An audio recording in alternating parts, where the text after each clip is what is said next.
Welcome, René, to Metallarium Pages. It's a great pleasure to talk with you about Equilibrium, this new album Equinox, and more things related to the metal world in general. So we started by asking, how are you doing today, and how is the band during the last couple years? Because your previous album, it was released like six years ago. Renegades, it was released 6 years ago. Exactly. It's been a long time since then, and of course, a lot of things happened. I mean, the first thing that happened after Renegades and after we've toured with Renegades was that we had the pandemic. So there was no concerts for some while. But then also, even for us or for the band, more important was that we had a change of the singer. So this all took quite some time to find the right person, and then of course to get also in connection with that person, which now obviously is Fabian, who is our new member since 2023 now. But yeah, we didn't want to rush the process for getting into the new album. So first we produced a few singles that are also has been released um, to get a little bit into the connection how we would continue with the band and with Fabian as a vocalist. And yeah, I thought it would go way quicker, but now we are here like 6 years later. It was the biggest and longest break that we ever had between two albums. Um, but now I think we are a good and very efficient team again. And yeah, now we have Equinox 6 years later. And also for the future, I think we will not wait that long anymore for the next albums as well. Okay.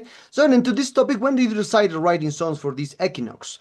Perhaps it was during the pandemic because there is a lot of time for a lot of people, or perhaps at the end or when you finalize every tour that you did with Renegades. Perhaps it was at that moment, and perhaps do you rescue any composition from that album or the previous albums? Who knows? So, when did you decide writing songs for this new equinox? It was during that. Perhaps do you rescue any composition? Who knows? Yeah, that's right. We definitely wrote a lot of material during the pandemic because there was time for this. So we have on this album on Equinox we have songs that are already a few years old, and then also we have songs that are very young, like from this year and from last year. But in general, I always have some kind of, treasure box where I collect all the ideas that come to my mind that I'm not using. And I'm pretty sure that also on this album there are some of these ideas which can be like very old. Like I still remember, for example, on Renegades, we have the song Renegades, which contained a motif that I maybe wrote like 10 years ago. So this happens for sure also on Equinox. So it's a it's a collection of very old ideas, of older ideas, and of very young ideas. Hmm. Okay.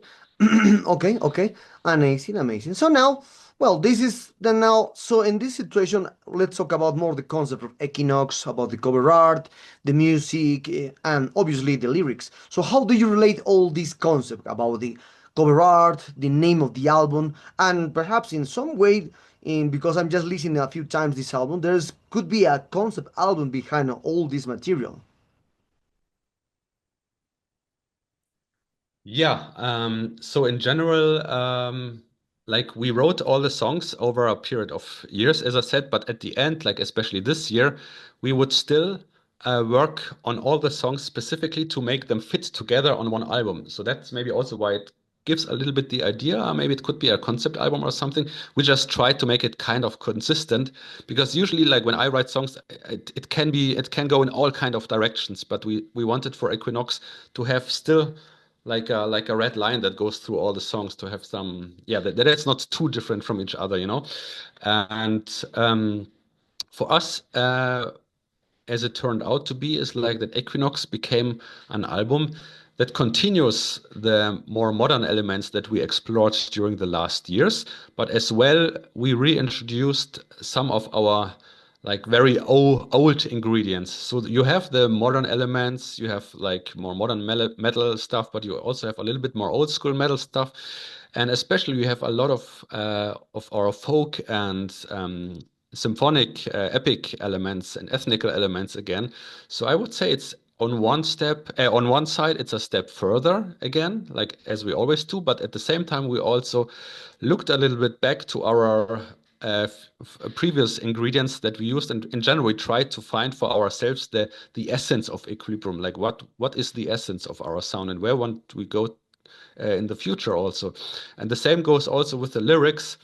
Um, like the lyrics are kind of a blend of, like we are having modern topics, like nowadays topics, like from deep within, but we try to combine them with also ancient ideas, and of course also lyrical wise, we try to give the listeners some own interpretation. So you will have a lot of metaphors and imagery in the lyrics. And yeah, I think this all fits kind of together. We really, as Equilibrium always tries, we really try to balance our sound between the more darker but also the more brighter side. So you will never have only happy songs and you will never only have dark songs on this on our album. So it's kind of a blend of everything, and this turns out for us to be the Equilibrium.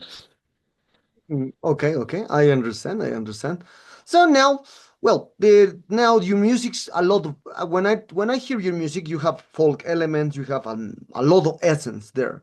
So, but in this situation, when I try to relate your music and I read a lot of reviews about Equilibrium albums in the past years, the people try to involve like you play like epic folk metal, metalcore. So I don't know. There is a lot of mixtures, heavy metal, power metal. The people find one riff and the people said the band plays melodic, power, thrash, epic. I don't know, and the list continue in this situation. And for this, how do you label the band? As you have a lot of textures, layers, just the most recommended thing, so the most recognizable thing, it is the folk aspect. But there's another layers there. Yeah, that's a really good question. And sometimes I have problems to answer them for myself. And it's always interesting to hear what other people say. Like as you said, one very prominent element would be the folk elements. And I think especially on Equinox, I totally agree. I think you can hear the folk elements basically on almost every song, as well as the epic elements. But then when it comes, for example, to the metal elements, like one song maybe has more modern, more metalcore, another song has maybe more power metal riffs. So it's for me, it's really hard to define a style or a genre that would fit. I mean, I think if you put like folk, epic, metal, it kind of might make sense. But it's really hard to say because maybe one person thinks, okay, this is kind of modern stuff, and the other, then maybe it's more old school. So it's hard for me to say. But that's why we try to at least have some kind of red line on an album. And I think like one of the main ingredients definitely is the folk and pagan influences from our very first years that we still have.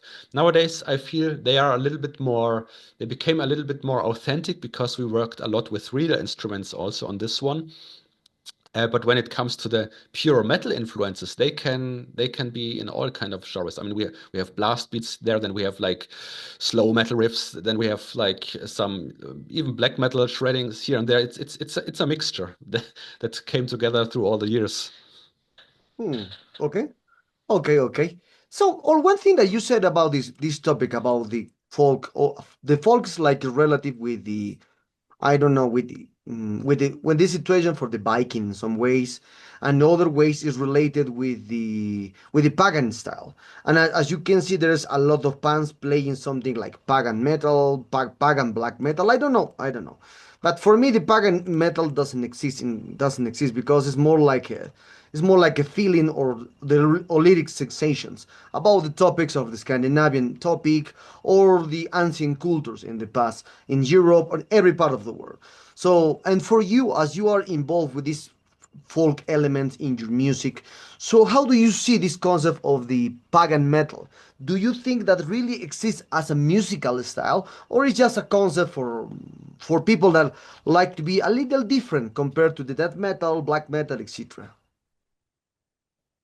Yeah, I mean, in general, I would say, at least for me personally, if you call a band like pagan metal, I would say like it really comes from the lyrical concepts or from the lyrical influences that they have. I mean, when we started with the band, our first album was purely influenced by the northern mythology, like by the Edda and all these stories behind. Like our singer back then, our vocalist, he wrote all the songs, and it was basically totally inspired by that. But during the years, it's changed and it became a little bit more personal.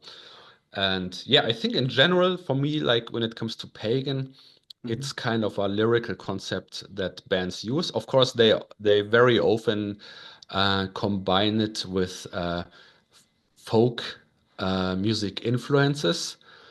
Um, and yeah, when it comes for Equilibrium, I think like for us, it always has been. We never tried to replicate in an authentical way folk music, because on one hand there are already so many many bands that are trying to do this, and on the other hand, we try to find our own world be beneath all these tunes. Like we take inspiration. It can be from Asian folk music, it can be from South American folk music, or from European folk music, Celtic, whatever. And we go, of course, with very respect to this, but then we try not to imitate it. We just take the influences and create our own melodies, inspired by this, of course, but we never try to replicate it in an authentical way. That's also why you hear sometimes also synthesizer playing these melodies, or maybe sometimes a flute would play some total out of place melodies. So we try to create our own sound within this. So we would never say, okay, this is like Irish folk metal or this is like Asian folk metal. It's our own interpretation of the tunes that come from all the world around us to us. Okay, okay, okay, okay. Now, now Equilibrium has 7 albums, including this Equinox, in your careers. So, for you, how many things changed during the years in the composition process? Do you feel the same sensation when you release your first album and something like that?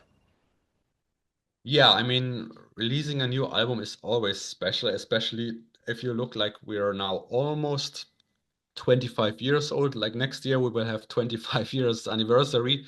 And 6 albums within this time is not like a very lot. It's not super super many albums, and so it's always kind of special. Like having this process 6 times during this long period, it's definitely special.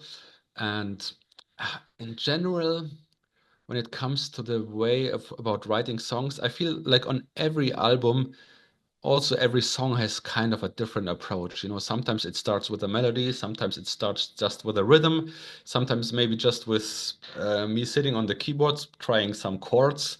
It's like in general, I would say the process kind of stayed the same in a way that it's always always different. So it really comes with a flow. Sometimes I have the idea, okay, like this song should go in this direction, but then I start writing and then suddenly it goes in a total different direction. But that's only because I'm kind of always open for what where the music would bring me. So it's always a new exploration for us. Like no matter how long we are doing this, it always feels you always discover new things, new ways to approach a song, and yeah, it's always exciting. Hmm. Okay, okay. So, and with this topic of your 7 albums, for obviously each album has just one word, and just the first album has 2 words in the name. That's a curious thing because 6 album has one word in the full concept for the album, but just the first album has 2 words. So, what do you decide at that moment when you release your first album has 2 words and not just one word? Because all the time the band release an album with one word in the name of the album. Yeah, that's right, actually. I think I think we never thought about the number of words in an album. I have just to think. Yeah, like most albums have just one word. That's right. I think in general it's a nice way to have one word to describe or to put the album together. But we never really did it intentionally, I would say. Um, Now I'm a little bit annoyed that that our first album has 2 words. But yeah, no, we didn't have any intention. Like for this album, for Equinox, it was like this word just somehow popped up. Actually, like Jessie, like she's like I would say like a hidden band member because I work a lot with her on the music and on the lyrics and on art and stuff. But she's not on the stage, but she's a lot working for the album with me behind the stage. And she suddenly found this word equinox and showed it to me, and we thought it would fit so well to this kind of yeah, kind of coming back, you know, like 6 years is a lot of time and it feels a little bit like coming back. And I think equinox is a nice word that represents equilibrium, but also the new album. Like it totally represents like the balance, you know, of night and day and of brightness and darkness. And yeah, it just made total sense for this album. Okay, okay. Well, usually change the change of the vocalist has a little changes with the music in the kind of music in all bands, because the first album has a different vocalist, the second and third has a different one, and now we have Fabi since 2023 as the new vocalist in the band. So in this kind of situation, how do you regulate the old concepts? For example, when you play live, how do you see this topic with Fabi on as a frontman of the band? Because he bring new topics, he new things, he new ways of seeing this completely a different aspect. Usually, always a person different things. That's completely a different influence also. So, and for you, how do you this is topic that each time when you change a vocalist, all the times will be sometimes it's like a hard way to understand the next steps, because most people prefer just one part of the band or history of the band, and the people doesn't like the new songs. You know about this topic. Yeah, yeah, yeah. Yeah, that's very true, and especially for Equilibrium, like now we have our third and hopefully last singer, and every singer was very different from each other. Like our first one was very with a lot of high screaming, very black metal like, and our second singer was more in growling, was more deeper, more like death metallic, and Fabian, he is capable to do the deeper stuff and also the higher stuff, but also he brings he has big influences from modern metal also, like with metalcore elements. And the interesting thing is with him on this album, we could really experiment a lot and we could discover a lot. So we could try out deep vocals, high vocals, like metalcore-ish yelling, but also even clean vocals. We just found out during the process, hey, why let's try some clean stuff, and it sounded actually pretty nice. So we also explored a little bit in this direction. So he's very he brings a lot of colors, and also he himself is very interested in discovering his own voice. He has a home studio at home and he can record himself and we can try out stuff, send it back and forth. So it's a really nice exploration to work with him together on the songs. And yeah, like for us, it gives the option to try different kind of tones with his voice, which kind of makes sense with our music also. And when it comes to play the old songs live, um, he approaches this with some kind of respect. Like for example, like on the last tour, we played a very old song, and he went a little bit into the more higher screaming direction with his voice. So we are not totally changing the old songs. It's basically like we were treating them with respect because we also know that the people would like to hear him in that way. So yeah, it's a really nice, interesting mixture of keeping the old songs as they are and developing for the modern new stuff that we have now. Okay, okay, okay. So now let's talk about more about the promotion of this new album. So, and what kind of plans do you have for this new album? Because right now there's no pandemic. We are outside of the pandemic. There's more possibilities to do tours with the around the world. So, what kind of plans do you have for Equilibrium and this no Equinox for this for the future? Perhaps you release more albums. Perhaps you will. Who knows? You will release more videos. Who knows? Yeah, like at the moment, like when it comes to live shows, we are talking and planning about more concerts and of course also tours. There's nothing concrete to be announced right now, but this is definitely in the working. And apart from this, like this year, we've worked a lot on music video and to engage our social media. So we already have released this year three music videos, and there's another one coming up. And we will continue like this because we figured out for ourselves that the music videos, they became like really important part of us, like to create, to give the music some kind of visual context and world so that people also can, yeah, relate a little bit better to this. And we definitely want to do this also in the future, working on music videos, because we're doing these videos a lot by ourselves, like all the costumes and props that you can see, and even we the camera, like we film and do a lot of the music videos by ourselves. Not everything, but a lot, and it we really enjoy this process because it belongs so close to the music also. So we will keep on doing this, and for next year. As I said, like we have this album now after 6 years, and we will not wait that long anymore for the next one. And especially next year, there's 25 years of Equilibrium, so we will definitely work on some anniversary material that will be done next year, and then of course at the same time also we're directly working on the next album. So we are really on a in a good flow now, and we want to take this moment and just keep writing music because there's many ideas. We have found our way now again, and we just really want to go with this now and yeah, use the time that we have. Hmm. Okay. Okay. Now, well, I understand. So now returning with this topic of the layers, because you said it, when you play your kind of music, that's completely normal that you be influenced, for example, for different styles. In some ways, when I hear a lot of your albums, in some ways and some parts of your albums, you have, for example, far away from the metal scene. That's completely normal because you mix a lot of styles, especially when you use mix folk, because when you try to mix folk elements with different instruments with if different these instruments leans down for example for rock, for jazz, for blues, we don't know, we are a lot of styles. That's completely normal because Jethro Tull did in the 70s. They put a lot of folk elements and they played rock, progressive rock, so that's completely normal. Or even Iron Butterfly did that one.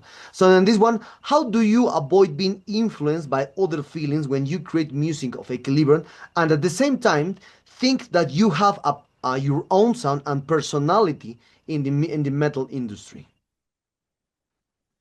Um,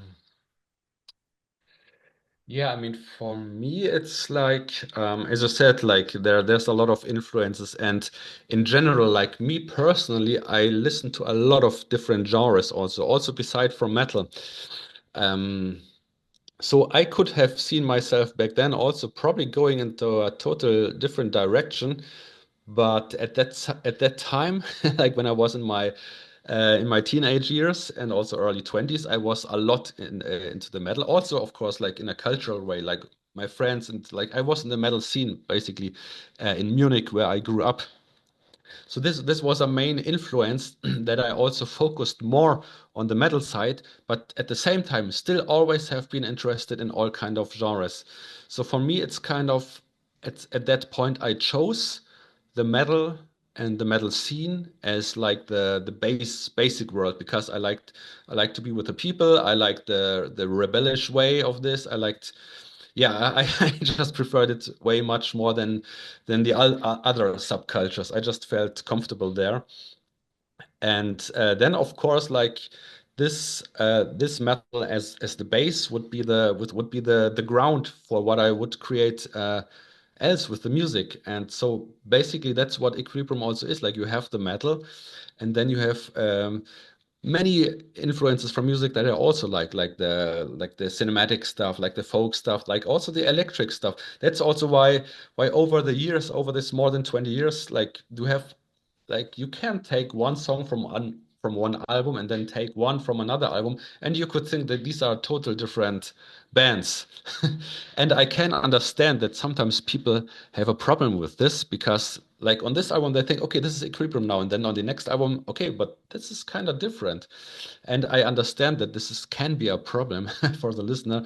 So that's also why we now chose for Equinox and for the future that we will limit us ourselves in a way that makes sense for us also to keep being consistent because like or let's say like we pick our most important influences which are the folk, which are the ethnical sounds, and which are the metal and also the harsh vocals. So this will now and also for the future be our main ingredients. But in general, it's a very interesting topic where I think sometimes myself, okay, what would have happened in my teenager years when I maybe would have grown up in a different environment, you know? So I think the environment has a big influence on where you will develop as an artist. Hmm. Okay, okay. Well, and onto this topic, when you try to use it, obvious, when you try to mix a lot of style, that's completely normal. You have a lot of influence, that you have a lot of textures in your music. And when you try to create a new riff, all the time this the feeling that you guide this riff is good or is bad for the music. But at the same time, there is the mathematical aspect leading the composition process. That's impossible to separate. The mathematical with the feelings in the music is impossible to separate these concepts. So, and for you, what for you is what is the most important thing when you create a music and for example, an album or a song? The mathematical topic or the feeling sensation, because both live together when you create a song. Yeah, that's right. Totally. Um, I would say for me, the Mhm. mathematical aspect is definitely important. Um, Also in a way how I arrange songs, so it's definitely there. Sometimes I try to switch it off because I would like to have like the importance of the feeling and the atmosphere, and it's definitely there, but it's never there alone. There will always be the mathematics on it. That's totally right. That's just how my brain works, I guess, and Mhm. how I would like to have it. So it is definitely there. Um, but nowadays, like since writing music for so many years, I don't really think about it that much anymore. I would say it's kind of a natural process.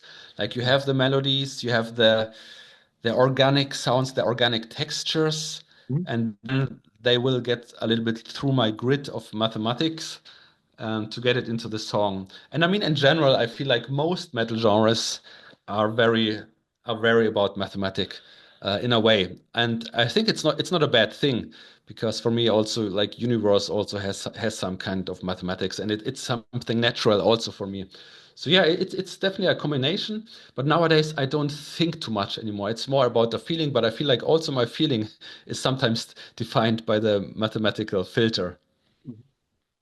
Okay. Okay, okay. So, and we are very close to this interview, Rene. And one of the last questions for this one is that you said it. When you compose music, all the time you return back to the metal genre. In some, when you create a new riff and folk stuff, in some ways your brain is like set it up to return to the metal stuff. In a lot of ways, that's the way you compose music for more than 20 years now. And in this kind of situation, talking about this, so, and as you can see, the metal is the only style that has this option to be chameleonic, to mix with a lot of styles. On other styles, doesn't. Another style don't have that one. Because when you hear, for example, jazz is not possible to mix with another styles. With the rock, the rock and roll or all these kind of that's not possible. But when you hear now a lot of mixture of textures in the metal, you can mix with industrial, with electric, with DJing, with I don't know, with the folk, with jazz, with blues. But there is a band that still continue label with the metal stuff. Could be just a different, but metal will be the main topic in all these kind of new bands. And since the 90s, since the death metal was the explosion of this topic, death metal all the time brings these mixtures, avant-garde with keyboards, with violins. I don't know, but the death metal put this essence to the metal in general. Now we have a lot of textures and a lot of mixtures in the metal. So for this, why always the metal had this topic to be like the most chameleonic style to do in the world, because other styles doesn't have this. Yeah, I mean, that's a good question. Why? I mean, as I said, like I'm dealing with a lot of different genres, and I do think that also in other genres you have these subgenres, of course. But I agree, metal has probably, as far as I would say, like the biggest diversity with all the subgenres. I mean, even like if even if as we speak like about metal, then the different uh, different epochs of metal, like the more modern, the more less modern, the older stuff there. Even already when you look about the time, but yeah, I think I don't know why it became like this. I think in general, metal combined compared to most of the other genres, like per se, is like it has this rebellish thing. Like I guess like especially when you're a teenager or something or growing up, there are these people that want to have something different. And I feel like at this time, metal, maybe if you have access to metal, would be kind of the first thing. But then still, as you said, you wanna explore more within this. You don't want to be limited. I mean, of course, we have all the traditional metal bands and listeners that prefer like the old school heavy metal, the usual stuff, thrash metal, whatever. But still, I feel there is so much urge to have variety. And I guess like in general, like that, I don't know if this is true, but in general, I would say like many people who deal with metal and listen to metal, they are really a lot interested in the art. I mean, I know like many metal fans, they're making music by themselves, and I think this is way more than you have it with jazz or even with pop music. I think the percentages of metal listeners, a lot of them are artists by themselves and creating this stuff. And uh, I don't know why it is why it is like this, but I think there's a lot of interest in art in general. And then of course you want to explore more. Yeah, it's interesting. Like metal itself is such a big world with so many colors. And even for myself, and you can see this in Equilibrium, it can be a struggle to decide what do I want to do, because sometimes I'm thinking by myself, oh, maybe it would have been way easier just, to pick, okay, let's just do, I don't know, death metal riffs with a flute, and that's it. But yeah, somehow I also have the urge to explore so much, and that's why it became so diverse also with our songs. Yeah, but like why exactly it is like this, I don't know. Maybe one should do some research about that. It's an interesting question. Great, great. Well, Rene, we are right to the sad moment of this interview. Thank you very much for your time. This new Equinox is a great album. Congratulations of this new one. And perhaps do you want to add something to your Latin American fans that expect someday a full Latin American tour in the next coming years? Who knows? And obviously, Metallarium followers. Yes, absolutely. So definitely, thanks for supporting the band through all the years. And we are definitely working to come back to Latin America to play shows. There are so many countries that we haven't discovered yet. And yeah, we can't wait to come there and to play the old, but also the new songs. And thanks for the support.